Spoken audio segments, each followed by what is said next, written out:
नमस्कार किसान भाइयों, आशा है कुशल मंगल होंगे दोस्तों। आज मैं आपके सामने जो प्रस्तुत हुआ हूँ वो मैं बताने वाला हूँ दोस्तों कि हम आलू की खेती में अब जिस चरण में प्रवेश कर रहे हैं दोस्तों, उसको हम कहेंगे यहाँ पर ट्यूबर्स का डेवलपमेंट तो होता ही है।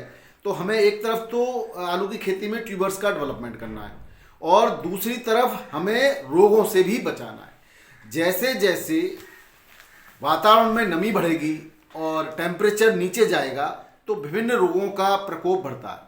तो सबसे पहले मैं आज बात दोनों चीज़ों की करता हूं दोस्तों। पहले चरण में हमने अभी तक देखा कि जैसे हमने आलू की बुवाई करी, आलू की बुवाई से जर्मिनेशन तक और वेजिटेटिव ग्रोथ तक की हम बात कर चुके हैं। वहाँ पर आपको क्या क्या न्यूट्रिएंट्स का प्रयोग करना चाहिए, किस तरह से आपको प्रोटेक्टिव फंगीसाइड लगा करके अब तक की फसल को उपयोग में लिया है। तो आज हम महत्वपूर्ण रूप से 50 से 65 दिन आलू के किस तरह से आलू की प्रोटेक्शन करना है, रोगों के साथ साथ, रोगों से तो बचाना ही है, तो रोगों के साथ साथ किस तरह से हमें न्यूट्रिएंट्स का ध्यान रखना है जिससे हमारे आलू की खेती में ज़्यादा से ज़्यादा ट्यूबर्स का विकास हो, ट्यूबर्स बने और उनका डेवलपमेंट हो दोस्तों। ये बहुत ही महत्वपूर्ण टाइम होता है। हालांकि मैं पहले भी इस तरह के वीडियो दे चुका हूँ बहुत सारे, तो आप मेरे चैनल पर जा करके वीडियोस पर क्लिक करके आप उन वीडियो को भी देख सकते हैं। आज दोस्तों प्रमुख रूप से तो बात यही करनी है कि किस तरह से इस चरण में कंदों का फुलाव होगा, जिससे पैदावार तो बेहतर करनी है, उनकी गुणवत्ता भी हमें अच्छी रखनी है। तो उससे पहले मैं दोस्तों एक बात और कर लूँ जो महत्वपूर्ण है कि आजकल काफ़ी सारी बीमारियों का प्रकोप आलू की फसल पर देखा गया है। मेरे पास कई किसान भाइयों ने अलग अलग तरह के फोटोज़ वीडियोज़ भेज करके सलाह लेते हैं और बताते हैं। तो मैंने जो महसूस किया वो मैं आपको आज बताना चाहता हूं दोस्तों। अब इस समय ऐसा नहीं है कि हर फसल रोगग्रसित ही है। कुछ फसल में रोग हैं तो कुछ फसल माइक्रोन्यूट्रिएंट्स के असंतुलन के कारण जो है, या तो पत्तियां आगे से जली हुई दिखाई दे रही हैं, या पत्तियां मुड़ी हुई दिखाई दे रही हैं, या पत्तियों पर अलग अलग कलर के दाग धब्बे दिखाई दे रहे हैं, या पत्तियों की सिराएं शिरकाएं सफ़ेद या पीली हो रही हैं, या पत्ते पीले पड़ रहे हैं ऊपर से नीचे तक। हालांकि मैं पत्तियों के पीलेपन के कारण पर एक वीडियो बना चुका हूं। पत्तियों, आपकी फसल में भी पत्तियां पीली पड़ती हैं, उसको अवश्य देख लें, जरूर देखें एक बार किसान भाइयों। दूसरा कि आज सबसे पहले महत्वपूर्ण चर्चा माइक्रोन्यूट्रिएंट्स से ज़्यादा जरूरी है कि आलू की फसल पर कौन कौन से रोग आते हैं और उनके प्रमुख कारण क्या क्या हैं, इस पर हम पहले चर्चा कर लेते हैं। समय बचा तो इसी वीडियो में आपको और अन्य जानकारी भी देंगे, नहीं तो अगले वीडियो में देंगे, एक वीडियो और दे देंगे आपको। तो दोस्तों इसके अलावा कुछ किसान भाई लगातार अभी भी जो है पीजीआर के बारे में भी जिक्र कर रहे हैं। तो पीजीआर का समय निस्संदेह अब होता है 55 से 60 दिन पर भी और 65 से 70 दिन पर भी। तो पीजीआर की भी बात करेंगे। तो थोड़ी सी आज मैं शॉर्ट में ही इनकी बात करूंगा, डिटेल में फिर अलग से एक वीडियो इसके बारे में दे देंगे। तो सबसे पहले आज मैं बात कर लेता हूं दोस्तों, क्योंकि अगर रोगों का प्रकोप हो गया तो ना आपके माइक्रोन्यूट्रिएंट्स का कोई फर्क पड़ने वाला है, ना आप डोज दे रहे हैं, ना आप एनपीके दे रहे हैं, या क्या किस समय दे रहे हैं, उसका कोई फायदा नहीं है। सबसे पहले आवश्यकता है आपके जो फसल पर जो रोग हैं उससे पूरी तरह से फसल का बचाव करने की। दोस्तों हमारी बहुत सारी गलतियां हैं, आधे से ज्यादा परेशानी तो हम स्वयं पैदा कर रहे हैं दोस्तों। एक किसान भाई ने अभी हमसे कहा था कि इस पे कमेंट में लिखा था किसी ने कि सभी यूट्यूबर्स जो है कंपनियों का प्रचार कर रहे हैं या फंगीसाइड्स का प्रचार कर रहे हैं। ये मजबूरी है दोस्तों, हम किसी भी कंपनी को रिकमेंड नहीं करते, किसी का भी प्रचार नहीं करते। केवल जो टेक्निकल नाम है उसके हिसाब से आप किसी भी कंपनी का जो आपको अच्छा लगे, लेकिन आप उसका भरोसेमंद कंपनी का जिसका आप प्रयोग कर चुके हैं या किसान भाई जिसको प्रयोग में ले चुके हैं उसी का लें। क्योंकि कुछ जो कहते हैं ना मौका परस्त लोग जो हैं इस समय नकली दवाओं का भी बेचते भी हैं। जो बेच रहे हैं वो मुनाफाखोर जो बेच रहे हैं उनको ज़्यादा लाभ मिलता है। तो नकली दवाओं से आपकी फसल पर फायदे के बजाय उल्टा नुकसान होता है किसान भाई। तो आज जो मैं आपको सबसे पहले बात कर लेता हूं कि रोगों का कारण क्या क्या है, किस किस तरह के आपकी फसल पर रोग आते हैं। तो सबसे पहला जो भयंकर और सबसे ज़्यादा और बड़ा कारण है वो है दोस्तों मिट्टी का। मिट्टी जनित रोग बहुत ज्यादा आते हैं। मिट्टी जनित रोग की बात करें तो वो वायरस डिसीज भी हो सकती है, बैक्टीरिया डिसीज भी हो सकती है, फंगस डिसीज भी हो सकती है, और पेस्टिसाइड्स, पेस्ट्स के कारण जो आपकी मिट्टी के अंदर दीमक है, कीट है, गिराड़ है और या वायरस है, उसके कारण भी रोग हो सकते हैं। तो इसका क्या निदान है और इसके क्या लक्षण हैं, इसकी बात हम जरूर करेंगे। एक बात, इसका सबसे बड़ा कारण है लगातार हम आलू की या एक ही फसल को एक ही मिट्टी में करते रहना, लगातार एक ही प्रकार की डोज को देते रहना और गहरी जुताई गर्मियों में नहीं करना। ये प्रमुख कारण होते हैं दोस्तों मिट्टी जनित रोगों के। हालांकि मिट्टी को स्टेरलाइजेशन करना, मिट्टी को किस तरह से रोगाणु विहीन करें, इस तरह का भी मैं एक पूरा का पूरा डिटेल में वीडियो बना चुका हूं। जिन किसान भाइयों की मिट्टी में बार बार मिट्टी जनित रोगों का प्रकोप होता है वो उस वीडियो को जरूर देखें और कम से कम 3 साल में एक बार मिट्टी को स्टेरलाइज करना बहुत ही आवश्यक है दोस्तों। हालांकि अब इस समय उसकी बात मैं नहीं करूंगा, जिनको देखना है वो वीडियो देख सकते हैं। आज मैं केवल ये बात करूंगा कि क्या क्या रोग मिट्टी जनित होते हैं। तो सबसे ज़्यादा जो शिकायत आ रही है मेरे पास, जो शिकायतें हैं मेरे से किसान भाई जो सलाह लेते हैं, मैं केवल आज उन्हीं की बात करूंगा। तो सबसे बड़ी समस्या आती है जड़ गलन की दोस्तों। जड़ गलन प्रारंभिक दिनों से ही शुरुआत होकर के और जो है 60 दिन तक आती रहती है। तो जड़ गलन से बचाव के लिए आप सबसे पहले तो हम बुवाई के समय ही उपाय करने चाहिए। उसके बाद अब उनकी बात करना व्यर्थ है, मैं आज बात करूंगा कि आप 55 से 60 दिन पर क्या करें। तो सब दोस्तों, अगर अब भी आपकी कहीं फसल में जड़ गलन की थोड़ी बहुत भी शिकायत है तो आप सबसे पहले जो है, एक तो आता है फिटकरी। फिटकरी का आप एक 5 kg का लगभग डेला ले लें और उस डेले को एक सूती कपड़े में बांध करके या किसी भी पैकेट में रख करके और जहां पर आपकी ट्यूबवेल की दाल होती है वहां डाल दें और वो धीरे धीरे घुल करके पानी में जाने चलने दें, जो कि मिट्टी जनित रोगों से काफ़ी हद तक आपका 100% तो मैं नहीं गारंटी ले सकता, लेकिन बहुत कुछ रोकथाम करेगा। अगर ज़्यादा शिकायत आ रही है तो आप नीला थोता जो आता है कॉपर सल्फेट, उसका भी प्रयोग आप कर सकते हैं, लेकिन बहुत ज़्यादा नहीं करना है उसका दोस्तों। उसका प्रयोग केवल 500 ग्राम से 700 ग्राम प्रति एकड़ पानी में घोल करके उसको ड्रिप करके यानी बूंद बूंद करके चलाना है। मैंने उसका तरीका आपको पहले बता चुका हूं, उसको चला सकते हैं। यूरिया खाद के साथ भी मिला करके दिया जा सकता था, लेकिन अब यूरिया का कोई काम नहीं है दोस्तों। अब आपको यूरिया खाद नहीं देनी है। और अगर किसी की फसल में नाइट्रोजन की कमी है तो दूसरे विकल्पों का इस्तेमाल करें, क्योंकि इस समय यूरिया के देने से तना गलन की शिकायतें आ सकती हैं। तो ये जड़ गलन की बात हो गई। जड़ गलन से अगर उसमें कीड़े हैं, दीमक है, तब भी आपका इन जो मैंने आपको उपाय बताया उससे फायदा होगा। और अगर बहुत ज़्यादा है तो थाइपोनेट मिथाइल ले ले 500 ग्राम प्रति एकड़ के हिसाब से, उसका आप स्प्रे भी कर सकते हैं और पानी के साथ भी चला सकते हैं। या और पहले अगर आपने डाला है तो उसको पहले भी डाल सकते हैं। तो यहाँ पर सबसे पहले आप जो है मिट्टी जनित रोगों का से आप फसल की सुरक्षा करेंगे दोस्तों। इसके बाद दूसरा जो कारण होता है वो वायु जनित रोगों का है। वायु जनित रोग में आप कहेंगे कि वायु जनित कौन से रोग हैं, तो हाँ, वायु जनित बहुत सारे रोग हैं दोस्तों। अगर पड़ोस वाले की फसल वायरस जनित है या वायरस ग्रसित है या उसके अंदर बैक्टीरिया पनप चुके हैं उसकी फसल में और वो कोई भी कीट आपकी उसकी फसल को खाने के बाद या उसके रस को चूसने के बाद आपकी फसल पर बैठता है, तो इस तरह से रोगों का वाहक होता है दोस्तों।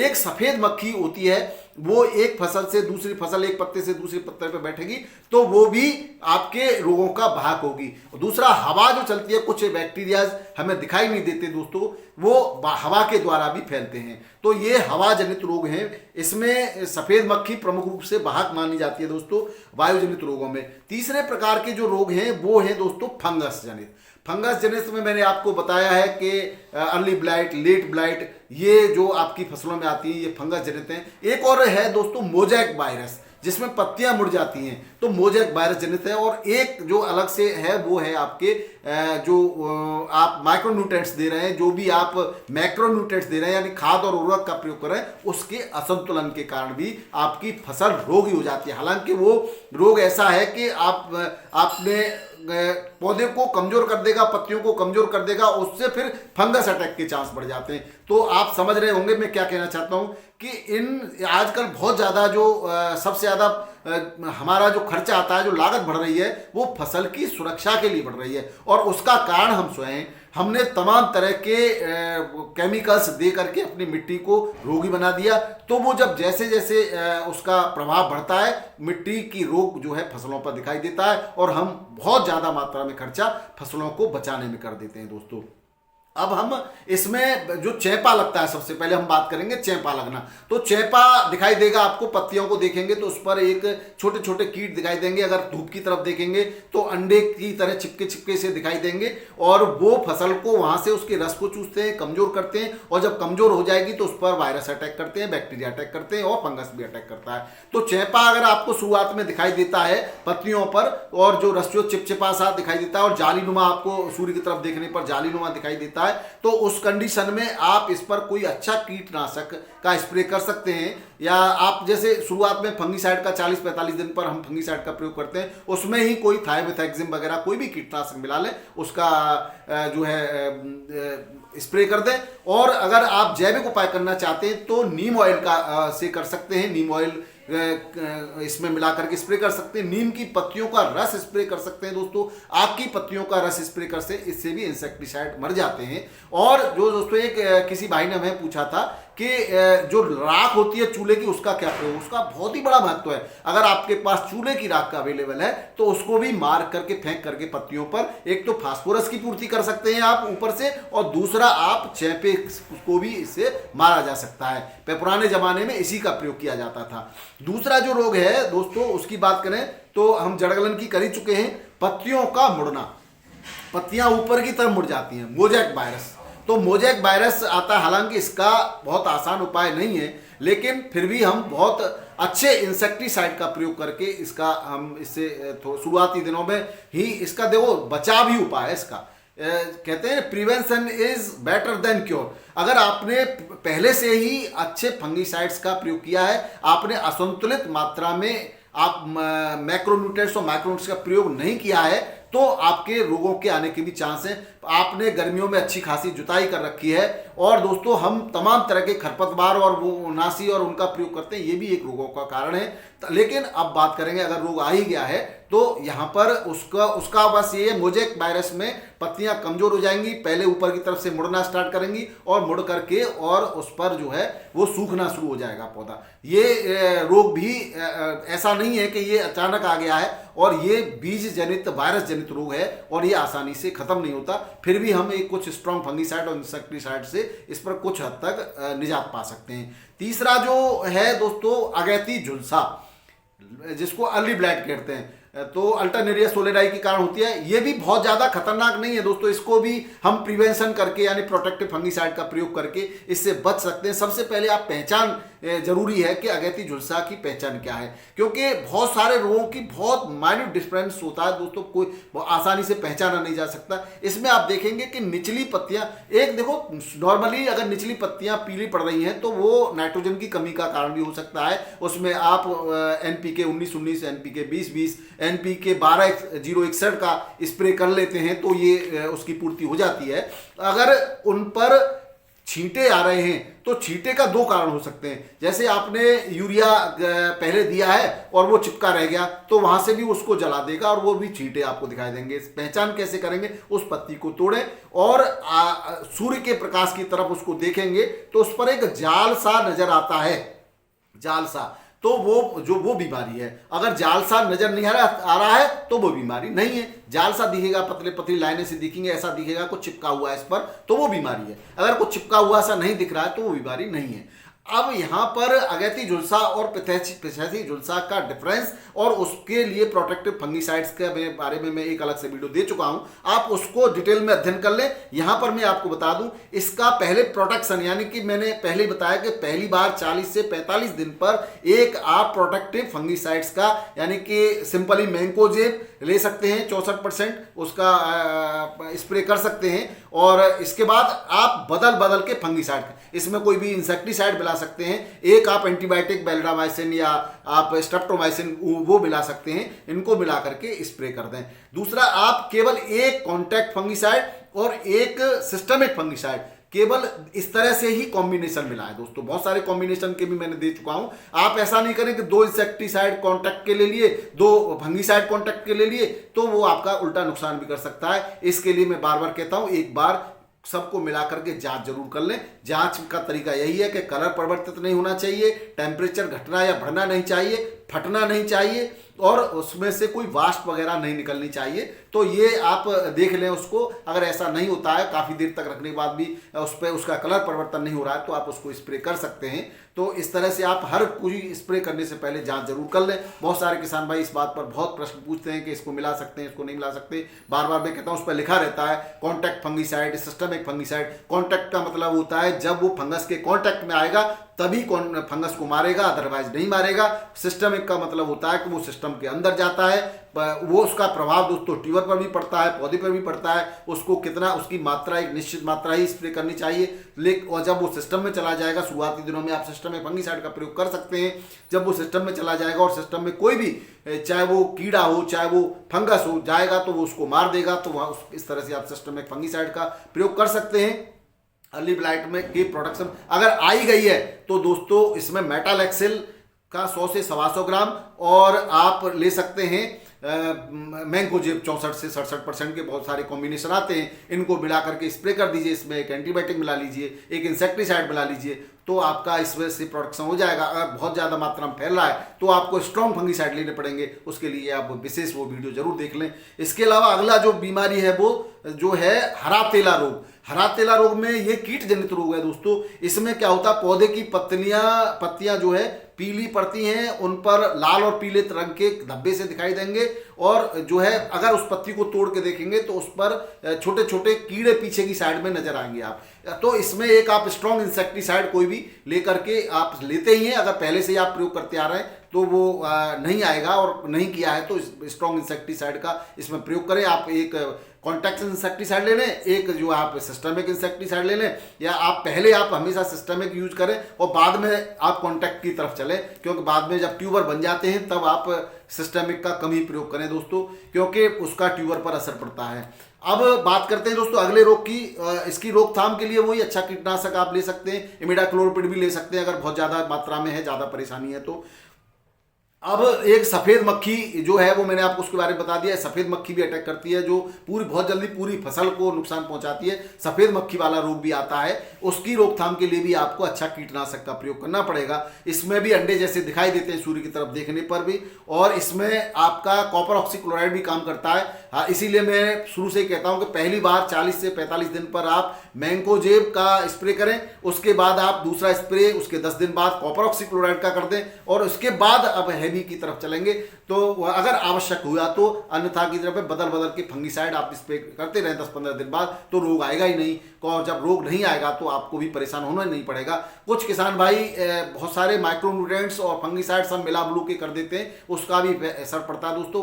न तो आपका फंगीसाइड ही प्रॉपर काम कर पाता है, न माइक्रोन्यूट्रिएंट्स ही प्रॉपर काम कर पाते हैं। तो इस तरह से भी थोड़ा सा बचें। थोड़ी सी लागत जरूर आएगी, लेकिन उससे क्या फायदा, फिर आपने बार बार आपको कई सारे फंगीसाइड का प्रयोग करना पड़ रहा है, बहुत सारे मात्रा में खर्च आपको फसल के बचाने में लग रहा है। एक बार आप प्रोटेक्टिव फंगीसाइड्स का प्रयोग करें और उसके बाद आप माइक्रोन्यूट्रिएंट्स का 4-5 दिन बाद करें, फिर दूसरे फंगीसाइड का प्रयोग करें, फिर दूसरी बार माइक्रोन्यूट्रिएंट्स का प्रयोग करें, तो बहुत अच्छा तरीका है। अगर फसल सुरक्षित है, ठीक है, हल्के फंगीसाइड के साथ आप माइक्रोन्यूट्रिएंट्स मिला सकते हैं, उसमें कोई दिक्कत नहीं आती। लेकिन जब कहीं पे भी अगर रोग दिखाई दे जाए फसल पर, अगर रोग ग्रसित हो, तो किसी भी माइक्रोन्यूट्रिएंट्स का, किसी भी खाद का आप प्रयोग न करें। सिर्फ फंगीसाइड का और कीटनाशक का, एंटीबायोटिक का प्रयोग कर पहले आप उसको रोग से बचाएं, और उसके दौरान आप 3-4-5 दिन बाद आप किसी भी, जब लगे कि आपका की रोकथाम हो गई है, तब आप उसके लिए कोई भी उर्वरक, फंगीसाइड, माइक्रोन्यूट्रिएंट्स और कुछ भी पीजीआर वगैरह जो भी आप देना चाहें वो दे सकते हैं।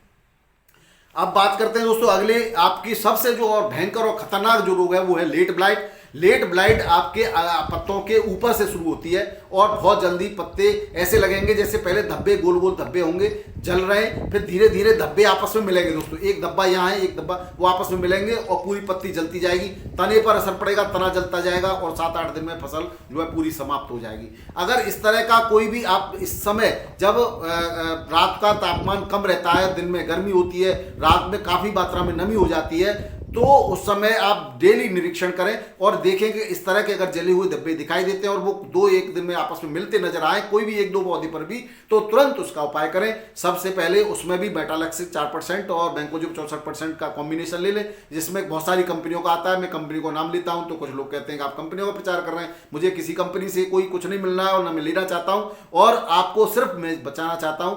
और अगर आप जो है इसके अलावा और भी बहुत सारे, गौमूत्र में बहुत सारे गुण हैं हैं दोस्तों। आप कृत्रिम फंगिसाइड्स बाजार से खरीदते हैं, इसके बजाय घर पे ही नीम की निबोली को इकट्ठा करके उसको पीस करके, नीम के पत्तों को पीस के गौमूत्र मिला करके भी अगर स्प्रे करते हैं तो भी रोग नहीं आएगा। ये मैं खुद प्रयोग कर चुका हूँ। हालांकि इसमें समस्या यही आती है कि इतने सब एसेट्स जुटाने में काफ़ी मेहनत करनी पड़ती है और हम वो नहीं कर पाते, और इसके लिए हम काफ़ी मात्रा में खर्चा करते हैं दोस्तों। अब इसके अलावा और भी जो किस तरह से माइक्रोन्यूट्रिएंट्स और मैक्रोन्यूट्रिएंट्स का प्रयोग करना है वो मैं अलग वीडियो में बताऊंगा दोस्तों। आज इतना ही काफ़ी है क्योंकि वीडियो बहुत लंबा हो जाता है। तो आज के लिए इतना ही दोस्तों, बहुत बहुत धन्यवाद, नमस्कार, राधे राधे, नमस्कार, जय जवान जय किसान।